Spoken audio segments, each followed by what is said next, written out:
Shalom, kami dari CGL WF 208. Saya dengan Devina dan ini suami saya Stephen. Hari ini kami mau sedikit sharing tentang perjalanan kami bersama Tuhan. Awal saya bisa mengenal Tuhan yaitu di tahun 2017. Saat itu saya sedang dalam titik terendah dalam hidup saya. Yang tadinya saya nggak mau ikut ke gereja, nggak mau datang ke gereja.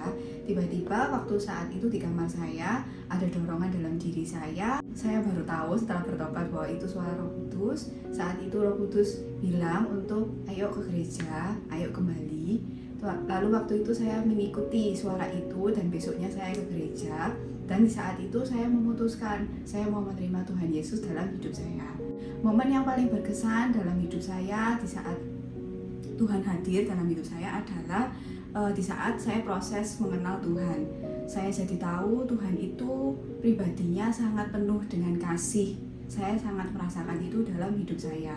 Dan di saat saya fokus melayani, saya diberikan pasangan hidup yaitu suami saya ini. Yang saya tidak bisa lupakan lagi adalah ketika kami mempersiapkan tempat tinggal kami nantinya, dan di saat proses mempersiapkan pernikahan kami sangat-sangat dicukupkan dalam hal materi yang padahal di saat itu kami berpikir kayaknya kok tidak cukup ya ini ya. Yang saya rasakan ketika saya menyerahkan hidup saya sepenuhnya kepada Tuhan adalah ketika saya hidup fokus dalam kebenaran, mau menyenangkan hatinya Tuhan. Hidup saya yang dari dulu tidak tahu mengenal apa yang namanya tujuan hidup, tidak mengenal apa yang namanya visi kehidupan. Ya kalau orang bilang biasanya kalau menjalani kehidupan hanya going with the flow, saya menjadi tahu tujuan saya hidup itu apa yang harus saya lakukan dalam hidup saya, dan saya menjalani kehidupan saya setiap harinya sampai hari ini dengan penuh sukacita. Kasih Tuhan dalam hidup saya membuat saya berpikir bahwa saya ini dikasihi Tuhan sekali. Apa yang saya punya ini berasal daripada Tuhan, sehingga saya bersyukur dengan apa yang dalam hidup saya, baik dalam waktu suka maupun dalam duka. Jadi ngikut Tuhan itu kadang tidak selalu suka, tidak selalu duka, tapi ada up and down. Jadi dalam kehidupan ada satu tantangan terbesar yang aku ingin sharingkan di kesempatan kali ini adalah di saat waktu itu adalah pekerjaan. Jadi pekerjaan itu ada menawarkan satu opsi untuk saya itu pindah ke bagian yang lain. Tapi bagian yang lain itu memiliki suatu resiko yang menurut saya cukup besar.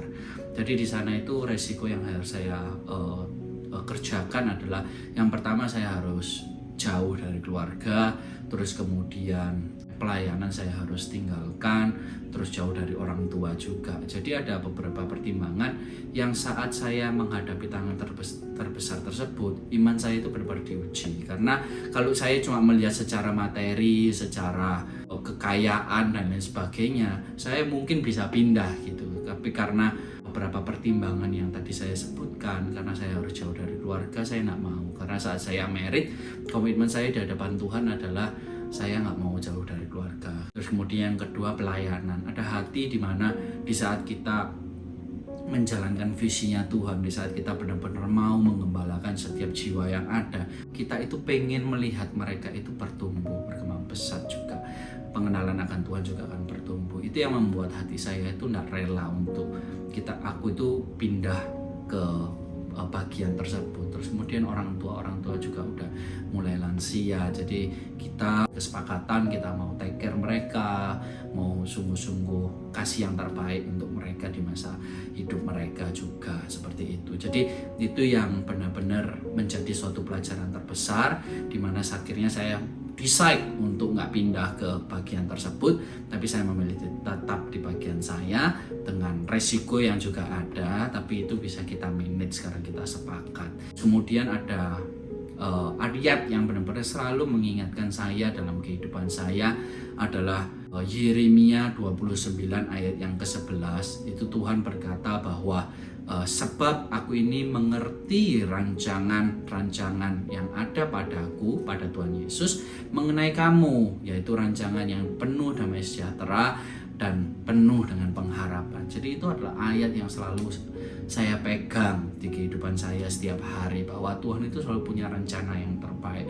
Tuhan selalu kasih yang terbaik untuk kehidupan kita. Jadi kalau ada ujian, ada tantangan di kehidupan kita yang membuat kita itu susah, membuat kita itu banyak merasa kayak tertekan dan lain sebagainya, percayalah ada rencana yang indah dari Tuhan atas hidup kalian masing-masing. Begitu juga atas hidup kami. Jadi setiap hari kami itu selalu baca Alkitab, kita selalu baca at least itu satu pasal kita kerjakan. Kita mau go deeper and go deeper. Jadi kita ambil satu langkah praktis dalam kehidupan kita untuk kita itu baca satu pasal setiap hari. Tapi kita benar-benar renungkan apa yang jadi rema atas kehidupan kami berdua atau masing-masing saat kita bersaat teduh daripada Tuhan. Sehingga itu membuat kita itu jalan selalu diterangi dengan firman Tuhan. Kita selalu berjalan dalam kehendaknya Tuhan. Firman itu yang akan menjaga langkah kaki kita.